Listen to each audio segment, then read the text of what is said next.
don't want to start off this video like I told you so, but I did. Now, some parts I was right and some parts I was wrong about the change in the industry and the death of the diamond. My diamond!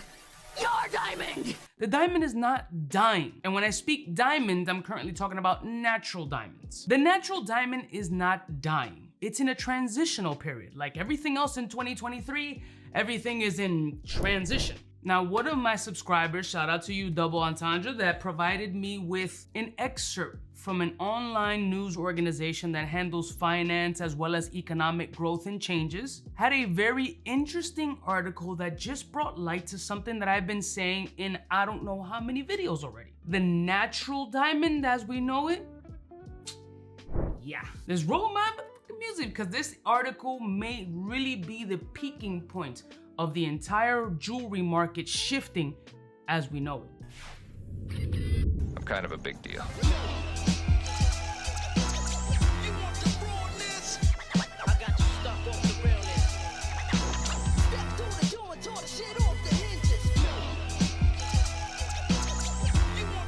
Blessed morning, my beautiful peoples. You know who it is. It's your boy, C to the U to the B to the A. If this is your first time checking out the channel, I cover men's jewelry from super affordable to ultra luxury.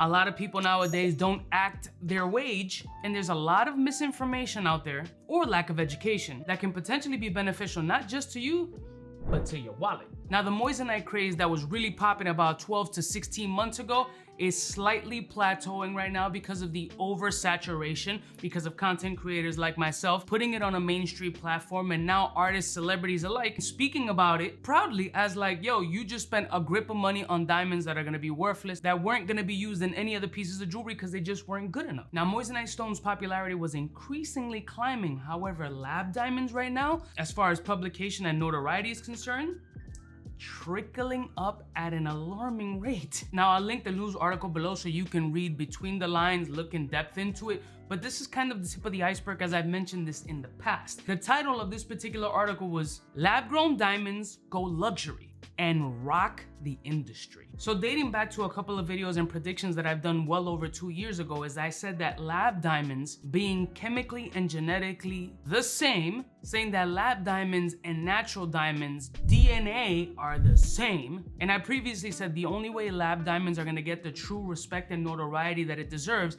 is the big three incorporating this in a lineup, which is like Cartier, Harry Winston, Tiffany's. These large generational groups need to have some sort of line or start incorporating this in their collections for the public to really open their eyes and get that spark. They needed that additional boost. And this article may be a second step to that tipping iceberg moment of lab diamonds taking over what we currently know as the synthetic or fake lab generated stone. And I'm gonna start with the most eye-opening portion of the article. And it has to do with a jeweler named Jean Doucet. Now, Jean Doucet is the great-great-grandson of Louis Cartier.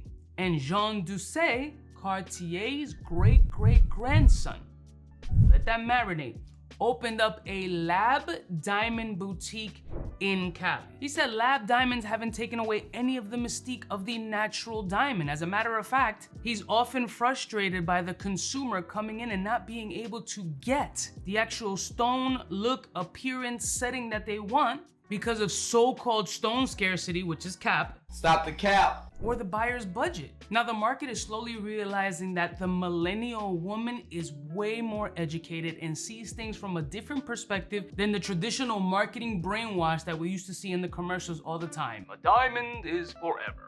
Until now, with charts showing that a natural diamond in a 3-carat solitaire ranges around the price point of $68,000 in its natural form versus a lab-grown which is sitting around $8,200. Now let's take a step back for a moment, because one of the arguments I always hear is, damn, you're gonna start off your relationship with a fake stone? My shorty ain't having that.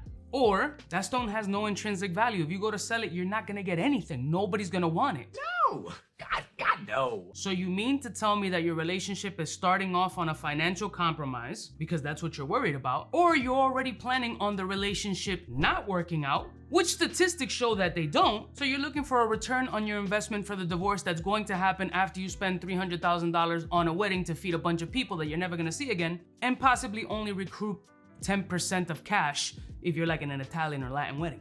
or Greeks, you're starting your relationship off in doubt. That's on you. You might need that little extra money for couples therapy. Now, with the increase of lab diamonds and Cartier grandson, that lineage seeing the possibilities with lab diamonds doesn't mean that the natural diamond is gonna completely die, but it does give an opportunity and an eye-opening opportunity that I saw in this article that natural diamonds with its reduced costs, as it's been dropping significantly, could have more practical uses as far as cell phones and processing chips. Now, realistically, is the lab diamond a current fad? Is it going to do like Moissanite, get a really high peak and then plateau out, making the natural diamond a little bit more vintagey, classical, alluring, and maybe more valuable in the future? That can very well happen. But history has continued to show us that with the advancement of technology and how the world is shifting, just like in vintage timepieces, I think what's gonna happen is it's gonna become like a vintage timepiece. Like the people who like old school Rolex Submariners or whatever are looking for very specific size, cuts, clarities, GIA certifications, rarity as far as colored naturals. There's going to be a very selective population that are gonna like it, enthusiasts, hobbyists, jewelry connoisseurs that are really gonna be seeking out those pieces. But when Cartier's great-grandson, who spent his entire life in the diamond space, sees the opportunity, the growth, and where things are going with technology and lab-grown diamonds, it's coming. So before you blow the bag on a natural diamond, sit back, do a little bit of homework, see if it's right for you. Save a little money, get a bigger stone, get a bigger presence, get a beautiful, ultra eye clean, damn near perfect on a gorgeous platinum band. She wants the look, she wants the wow factor, and it's still a diamond. Diamonds! Diamonds!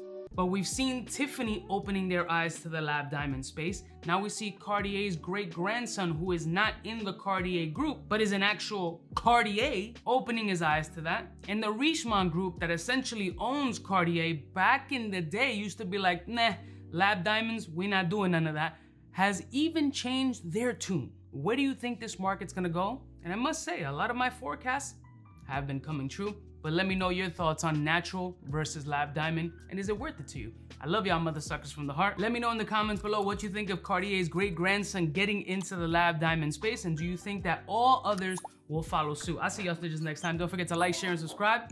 You know who it is. Biggest in the game. Told ya. Smooches.